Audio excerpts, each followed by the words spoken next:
네, 시청자 여러분 반갑습니다. 뉴스 더 개벽입니다. 세계 곳곳에서 발생한 개벽 뉴스를 알려드립니다. 중국군이 인공지능 딥시크를 중심으로 군사체계를 급속히 재편하고 있다는 분석이 나왔습니다. 로이터 통신은 최근 중국군의 입찰 공고와 특허 자료를 종합한 결과 딥시크가 중국군 무인 전력의 핵심 AI로 부상하고 있다고 전했습니다. 보도에 따르면 올해 중국군의 조달 공고 중 최소 12건에서 딥시크가 언급됐으며 경쟁 모델인 알리바바의 Q1은 단 한 차례만 등장했습니다. 글로벌 보안 기업 레코디드 퓨처의 인식트 그룹은 중국군과 방산업 기록에서 딥시크가 150차례 이상 등장했다며 딥시크 V3와 R1 모델 출시 직후 중국군이 전례 없는 속도로 기술 도입에 나섰다고 밝혔습니다. 하드웨어 움직임도 이를 뒷받침합니다. 미 상무부가 2022년 엔비디아 A100과 H100 칩의 중국 수출을 금지했음에도 중국 국방과학기술대 등은 올해 6월까지 이 칩을 사용한 정황이 포착됐습니다. 동시에 화웨이 AI 칩 등 자국산 반도체를 채택하는 추세도 두드러지며 중국군이 미국산에서 자국산으로 전환하는 칩 자립 과도기에 들어섰다는 평가가 나옵니다. 실전 적용의 단서도 드러나고 있습니다. 중국군은 지난해 캄보디아 합동훈련 골든 드래곤에서 소총을 장착한 AI 로봇견을 공개했습니다. 해당 로봇견은 적진으로 돌격하며 정찰, 제압 사격을 수행했고 이후 보병이 진입하는 형태였습니다. 올해 2월에는 중국 방산업체 노린코가 개발한 전술 차량 P60에 딥시크를 탑재했다고 공식 발표했습니다. 이 차량은 시속 50km로 이동하며 자율적으로 장애물을 회피하고 표적을 식별했습니다. 중국군의 무인작전 부대는 지난 9월 종전 80주년 기념 열병식에서 무인 전투기를 선보이기도 했습니다. 6시간 동안 1,500km 반경에서 2톤의 무장을 운반할 수 있는 성능으로 평가됩니다. 로이터는 중국군이 딥시크를 활용해 인간 개입이 거의 없는 드론 편대 작전을 구현하려 한다고 분석했습니다. 실제로 베이 항대의 특허에서는 딥시크 기반 드론이 저고도 항공기 특성을 자동 인식하고 표적을 추적하는 기술이 확인됐습니다. 딥시크의 전장 응용은 단순한 자동화 수준을 넘어 전략 판단 영역으로 확장되고 있습니다. 시안공업대는 딥시크 시스템이 1만 개의 전투 시나리오를 48초 만에 평가했다고 주장했습니다. 이는 기존 48시간 대비 3,600배 빠른 속도입니다. 인식트 그룹은 중국군이 딥시크를 활용해 정보 분석과 보고서 작성, 공개 정보 수집을 통합한 자동화 도구를 개발했다고 밝혔습니다. 로이터는 미국 국무부 관계자를 인용해 딥시크는 중국의 군사, 정보 활동을 적극 지원해 왔으며 앞으로도 그럴 가능성이 높다고 전했습니다. AI 기술을 중심으로 한 중국군의 속도전이 이미 가시화되고 있다는 평가입니다. 노인성 황반변성으로 시력을 잃은 환자들에게 인공 눈으로 불리는 새로운 기술이 시력을 되찾게 해주는 데 성공했습니다.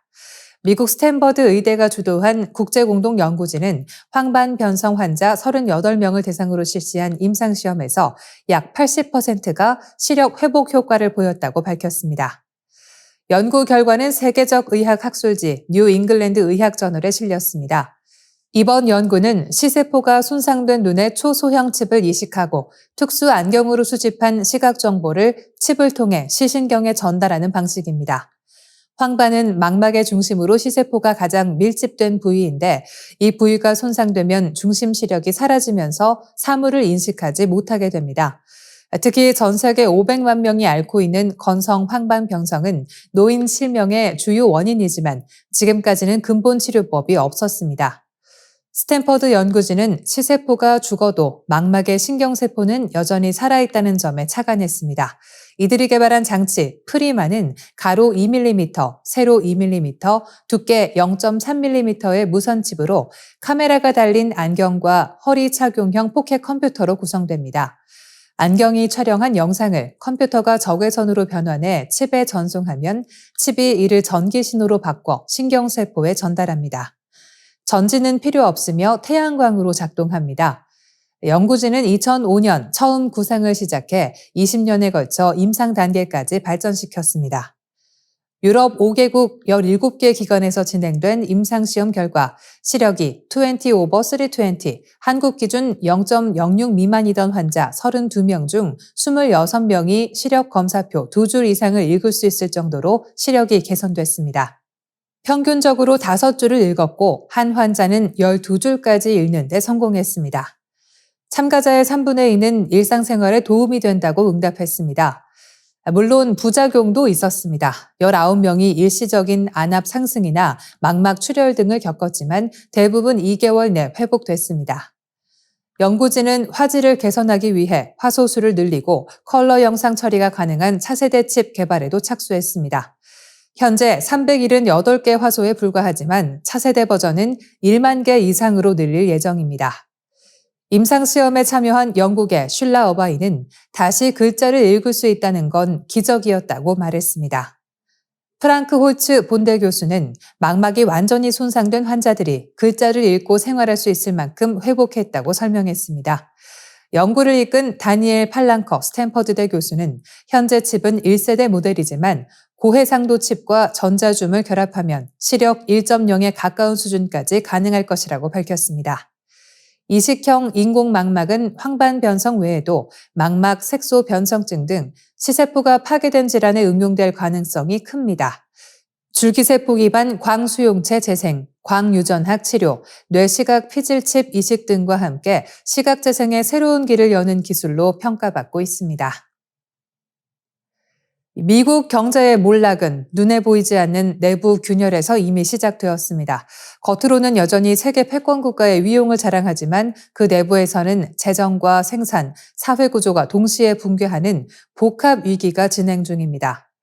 달러 패권과 군사력, 실리콘밸리 기술 산업은 미국의 외형을 지탱하고 있을 뿐 실질적인 경제 기반은 이미 부채와 불평등 위에 서 있습니다.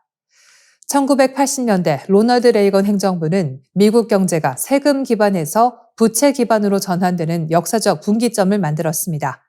작은 정부, 큰 시장을 내세운 대규모 감세와 규제 완화는 재정 적자 폭증을 낳았습니다.